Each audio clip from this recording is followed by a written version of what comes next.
Now we need to analyse कि जो BRICS का एक्सपेंशन ब्रिक्स प्लस में हुआ है और जो नए मेंबर्स इस इनफॉर्मल ग्रुप में ऐड हुए हैं उनकी क्या नीड और नेसेसिटी थी, क्या बैकएंड में जियोपॉलिटिकल डेवलपमेंट्स हुए जिनके बिहाफ पे जो है इन मेंबर कंट्रीज ने जो है इन न्यू एडेड कंट्रीज ने जो है ब्रिक्स की मेंबरशिप क्लेम करने में एक इंटरेस्ट शो किया। एंड बिसाइड्स ब्रिक्स की जो अब तक मेंबर कंट्रीज थे या BRICS as a whole group, इसका क्या इंटरेस्ट सर्व हो रहा था इन नए मेंबर कंट्रीज को ऐड करने के बाद, यानी कि ब्रिक्स एक्सपेंशन से ब्रिक्स के जो मेंबर कंट्रीज हैं उनका क्या इंटरेस्ट सर्व हो रहा था, राइट। तो one by one we need to address this things. तो उस पे सबसे पहले हम मिडिल ईस्ट पे फोकस करते हैं और मिडिल ईस्ट की जो 3 नई कंट्रीज अभी जो ब्रिक्स की मेंबरशिप जिनको दी गई है उसमें सऊदी अरेबिया, यूएई और ईरान है। नाउ यू कैन सी कि सऊदी अरेबिया और ईरान के बीच में जो है हिस्टोरिकली एक डिस्कॉर्ड रहा है from the perspective of religion, और ये डिस्कॉर्ड ऐसा रहा है कि जिसने ओवरऑल वर्ल्ड की जियोपॉलिटिक्स, जियो इकोनॉमिक्स को इन्फ्लुएंस किया है, राइट। अब सऊदी अरेबिया और ईरान के बीच जो डिस्कॉर्ड रहा है उस डिस्कॉर्ड को लेते हुए यूएसए और सऊदी अरेबिया के बीच में एक बहुत ही इंपॉर्टेंट स्ट्रैटेजिक एग्रीमेंट अब तक मेंटेन था, यानी कि यूएसए जो है सऊदी अरेबिया को on a regular basis against any invasion या अटैक जो है सऊदी अरेबिया को प्रोटेक्ट करता था, और सऊदी अरेबिया इन टर्न जो है यूएसए को चीपर बेसिस पे जो है ऑयल प्रोवाइड करती थी। बहुत सारे जो डिफेंस के प्रोडक्शन जो यूएसए में होते थे उनको सऊदी अरेबिया बाई करती थी। लेकिन ऑफ रीसेंट जो स्ट्रैटेजिक शिफ्ट हुआ है, चाइना ने जो है सऊदी अरेबिया और ईरान के बीच में जो है कंसेंसस बिल्ड करने की कोशिश की है, यानी कि एक मिडिल मैन की कंडीशन सर्व की है और इनके बीच में जो कन्फ्लिक्ट कम हो गया है। एंड क्योंकि कुछ और भी ऐसे चेंजेस हुए हैं जैसे कि यूएसए की एनर्जी नीड्स अब रिप्लेस हो रही है, यानी कि मिडिल ईस्ट पे उसका फोकस कम हो रहा है, तो वो मिडिल ईस्ट से अपना अटेंशन विड्रॉ कर रहा है। और इसी डेवलपमेंट्स को देखते हुए सऊदी अरेबिया जैसी कंट्रीज, यूएई जैसी कंट्रीज अपना फॉरेन पॉलिसी रीअलाइनमेंट कर रही हैं और कुछ ऐसा अल्टरनेटिव प्लेटफॉर्म ढूंढ रही थी जिसपे वो आज की मॉडर्न डे रियलिटी से अपने आप को लिंक कर पाए।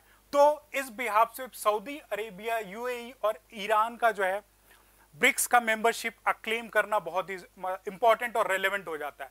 बिसाइड्स क्योंकि ये 3 कंट्रीज ऑयल प्रोड्यूसिंग नेशन है और आज के टाइम पे रिन्यूएबल एनर्जी और अल्टरनेटिव सोर्सेज ऑफ एनर्जीज पर जो शिफ्ट होता जा रहा है, तो इनको भी कुछ ऐसा मार्केट या कुछ ऐसा रीजनल ग्रुपिंग आइडेंटिफाई करना था जहां पे ये ऑयल बेच सकें। और ब्रिक्स से बड़ा प्लेटफॉर्म क्या हो सकता है जिसमें 2 prominent growing developing economies India और चाइना, जो वर्ल्ड की largest energy consumption more with reference to crude oil है, तो इन 3 कंट्रीज को एक प्लेटफॉर्म मिल जाता है ब्रिक्स के फॉर्म में जहां पे ये अपना ट्रेड और बिजनेस जो प्रमोट कर सके। तो ये तो हुआ मिडिल ईस्ट पे फोकस। और ब्रिक्स के पर्सपेक्टिव से देखें, मिडिल ईस्ट की ही 3 कंट्रीज को मेंबरशिप देने का मतलब कि ब्रिक्स के खुद के अपने कुछ ऑब्जेक्टिव्स और एम होंगे। जैसा कि मैंने डिस्कस किया कि बिसाइड्स रशिया जो कि एक नेचुरल गैस रिच कंट्री है, अलोंग विद क्रूड ऑयल का प्रोडक्शन होता है, लेकिन इंडिया और चाइना एनर्जी हंग्री कंट्रीज हैं। तो अगर वो कुछ ऐसी ग्रुपिंग बनाती हैं, राइट, ब्रिक्स का एक्सपेंशन करती हैं और ये मिडिल ईस्ट के 3 कंट्रीज जो रिच ऑयल प्रोड्यूसिंग कंट्रीज हैं, वो अगर कुछ इनके बीच में एक इकोनॉमिक एग्रीमेंट या trade related agreement related to the access of this crude oil होता है, तो ब्रिक्स की मेंबर कंट्रीज के लिए बेनिफिशियल होगा। तो ये तो था मिडिल ईस्ट पे फोकस। अब हम आते हैं साउथ अमेरिका पे। अगर फोकस करें तो अर्जेंटीना को ऑफ रिसेंट जो है इसकी मेंबरशिप दी गई थी। अर्जेंटीना जो है साउथ अमेरिका की जो 3rd लार्जेस्ट कंट्री है। अब अर्जेंटीना में जो बैकएंड में पास में जो डेवलपमेंट्स उस पर फोकस कर लेते हैं कि अर्जेंटीना जो है इकोनॉमिक इंस्टेबिलिटी और इन्फ्लेशन से ऑफ रिसेंट कुछ सालों से जो है सफर कर रहा है, और ये इंस्टेबिलिटी कहीं ना कहीं यूएसए के फेवर में है। और ये जो है अर्जेंटीना के लिए एक डिसइंटरेस्ट पैदा करता है कि ऐसे सिनेरियो में जो इंस्टेबिलिटी की सिनेरियो क्रिएट हुई है उस पे यूएसए अपनी टर्म्स एंड कंडीशंस इंपोज कर रहा है और उसके रेस्क्यू पे नहीं आ रहा है। तो अर्जेंटीना के लिए क्वाइट वैलिड आर्ग्यूमेंट बिल्ड हो जाता है कि ब्रिक्स जैसे ऑर्गेनाइजेशन जिसमें चाइना, इंडिया, रशिया जैसे कंट्रीज हैं, उनकी मेंबरशिप को जो है ब्रिक्स जैसे प्लेटफॉर्म में जो अपनी मेंबरशिप को अक्लेम करें। ये तो हुआ अर्जेंटीना का पर्सपेक्टिव।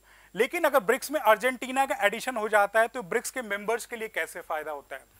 अब एनर्जी सिक्योरिटी के पॉइंट ऑफ व्यू से crude oil, natural gas end of recent lithium ion batteries quite crucial और इंपॉर्टेंट है, और ये तीनों ही रिसोर्सेस अर्जेंटीना में आपको मिल जाते हैं।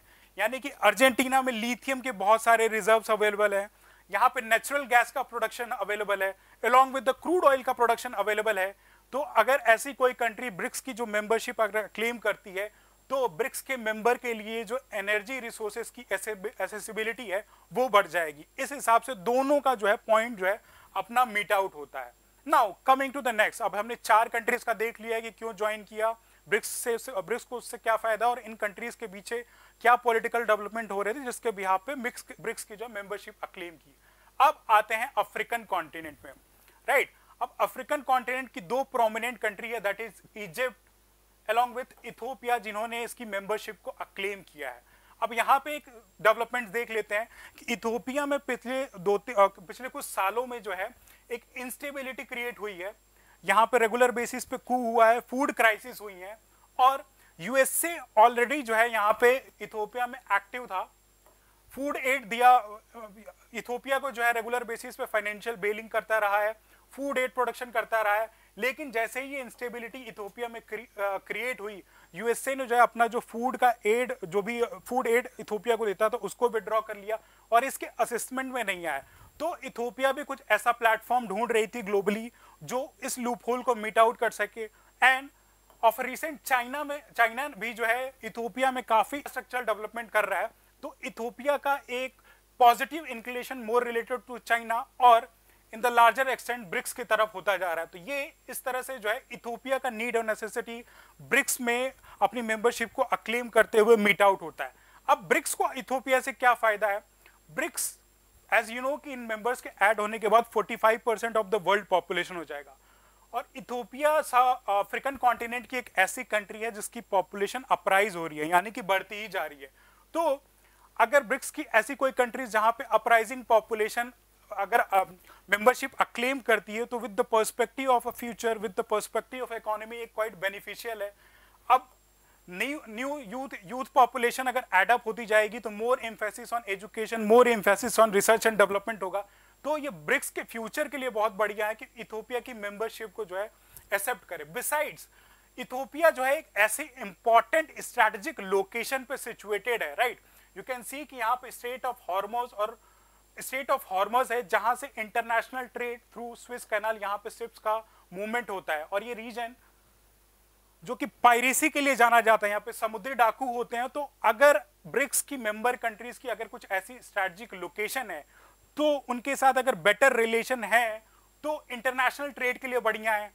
तो इस बिहाफ से इथोपिया जो है ब्रिक्स के लिए एक स्ट्रेटेजिक इंपॉर्टेंस हो जाती है। एंड सिमिलर इजिप्ट भी यू कैन सी कि यहाँ पे स्विस कैनाल लोकेटेड है इजिप्ट की बॉर्डरिंग में, और स्विस कैनाल के through he majority of the international trade through ships होती हैं। और ऐसे कुछ क्राइसिस ना डेवलप हो और इजिप्ट के साथ अगर बेटर रिलेशन है तो ट्रेड एक्सपेंशन इकोनॉमिक डेवलपमेंट के लिए क्वाइट क्रूशियल और इंपॉर्टेंट होगा। एंड बिसाइड्स इजिप्ट खुद अफ्रीका की एक प्रोमिनेंट कंट्री है, वहां की पॉपुलेशन अपराइज हो रही है, वहां की इंफ्रास्ट्रक्चरल नीड्स ज्यादा हैं।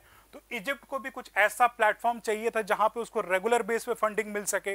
एंड एज यू नो कि ब्रिक्स ने जो है new development bank along with the CRA that is contingent reserve agreement establish किया है, जो कि बिना किसी कंडीशन के जो है डेवलपिंग इकोनॉमीज को फंड प्रोवाइड करता है। तो इजिप्ट अगर ब्रिक्स की मेंबरशिप को क्लेम करता है तो ये जो है इजिप्ट के हिसाब से क्वाइट इंपॉर्टेंट और रेलेवेंट हो जाता है।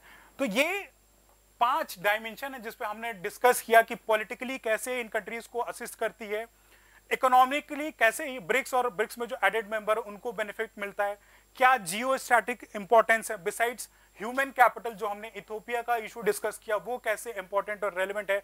और क्योंकि ब्रिक्स एक डेवलपिंग इकोनॉमीज हैं, इनकी एनर्जी नीड्स इन फ्यूचर बढ़ने जा रही है, तो अगर कुछ ऐसे मेंबर्स एडअप होते हैं जो एनर्जी सिक्योरिटी के पॉइंट ऑफ व्यू को मीट आउट कर सकें, तो अगर ये मेंबर कंट्रीज एडअप होती हैं तो ब्रिक्स के इंटरेस्ट को सर्व करती हैं। एंड इन द एंड जो इंफ्रास्ट्रक्चरल नीड है, जो एड चाहिए, जो पॉवर्टी अपलिफ्टमेंट वाला इश्यूज हैं, जो मेंबर कंट्रीज एडअप हो रही हैं, उनकी जब ब्रिक्स की मेंबरशिप को अक्लेम करेंगे तो उनके लिए बेनिफिशियल होगा।